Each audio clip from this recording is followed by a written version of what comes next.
And for the first time, we're hearing from one of the suspects. In a jailhouse interview today, Jake England opens up about his life before the shooting spree. 2 News reporter Brandon Richard joins us now with more on that. Brandon. Well, Russ, the jailhouse interview was conducted by England's new attorney, Brewster, who says he wants to show the world a different side of a man with a troubled past.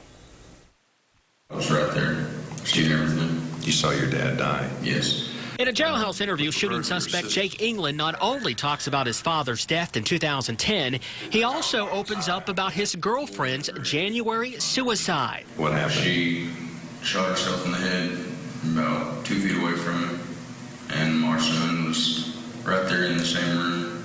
How did that impact you?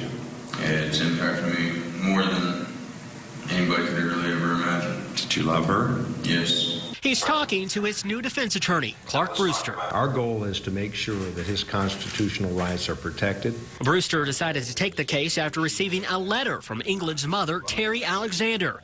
Alexander is serving a prison sentence for arson. She admits her son didn't have the best set of circumstances to prepare him for these burdens and says Jake's lost the will to live, so she must have the will for him to go on and to fight for his life. We felt a tremendous need to step up after we received that letter from the mother. In the jailhouse interview, England says he took medication to help him cope with bad thoughts and explains why he used a racial slur on his Facebook page. It was just to express the way I was upset about the guy that shot my dad. But that's the only time I'd ever express anything like that about somebody.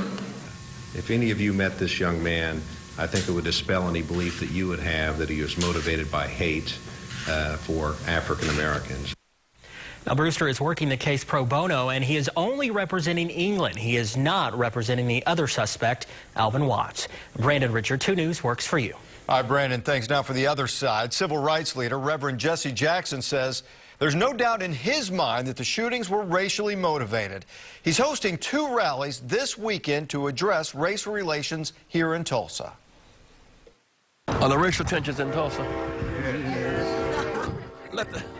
Reverend Jackson says that Oklahoma's penalty for a hate crime should be a felony, not a misdemeanor as it stands now. This is a first down, not a touchdown. This is a charge, not a conviction. And the poison that they represent is in the air. And we must all close ranks, white and black alike, and end this growth of terrorism. Jackson's rally is tomorrow night at 6 at the North Tulsa First Baptist Church. He'll also be speaking there Sunday morning at 11. It is the same church where Dr. Martin Luther King Jr. once spoke, and the only one that survived the 1921 race riot.